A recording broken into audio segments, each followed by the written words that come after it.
एक गांव में एक धनी मनुष्य रहता था। उसका नाम श्याम सिंह था। श्याम सिंह के पास बहुत खेत थे। उसने बहुत से नौकर और मजदूर रख छोड़े थे। श्याम सिंह बहुत सुस्त और आलसी आदमी था। वह कभी अपने खेतों को देखने नहीं जाता था। अपने मजदूर और नौकरों को भेजकर ही वह काम कराता था। मजदूर और नौकर मनमाना काम करते थे। वे लोग खेत पर तो थोड़ी देर काम करते थे, बाकी घर बैठे रहते, इधर उधर घूमते या गप्पे उड़ाया करते थे। खेत न तो ठीक से जोते जाते थे, न सींचे जाते थे और न उनमें ठीक खाद ही पड़ती थी। खेतों में बीज भी ठीक से नहीं पड़ते थे और उनकी घास तो कोई निकालता ही नहीं था। इसका फल यह हुआ कि उपज धीरे धीरे घटने लगी। थोड़े दिनों में श्याम सिंह गरीब होने लगा। उसी गांव में राम प्रसाद नामक एक दूसरा किसान था।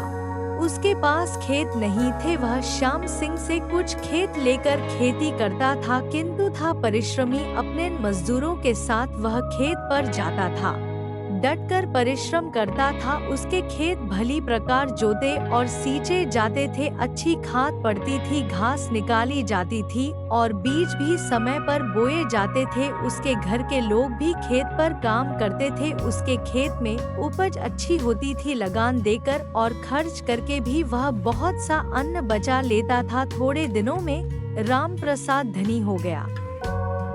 जब श्याम सिंह बहुत गरीब हो गया, उसके ऊपर महाजनों का ऋण हो गया, तो उसे अपने खेत बेचने की आवश्यकता जान पड़ी। यह समाचार पाकर राम प्रसाद उसके पास आया और बोला, मैंने सुना है कि आप अपने खेत बेचना चाहते हैं। कृपा करके आप मेरे हाथ अपने खेत बेचे, मैं दूसरों से कम मूल्य नहीं दूंगा।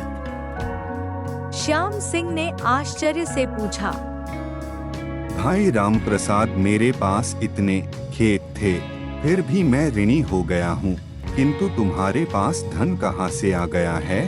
तुम तो मेरे ही थोड़े से खेत लेकर खेती करते हो। उन खेतों की लगान भी तुम्हें देनी पड़ती है और घर का भी काम चलाना पड़ता है। मेरे खेत खरीदने के लिए तुम्हें रुपए किसने दिए?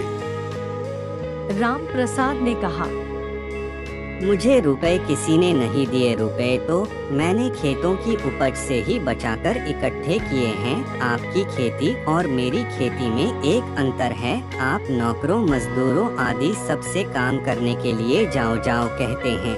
इससे आपकी संपत्ति भी चली गई। मैं मजदूरों और नौकरों से पहले काम करने को तैयार होकर उन्हें अपने साथ काम करने के लिए सदा आओ कहकर बुलाता हूँ। इससे मेरे यहाँ संपत्ति आती है।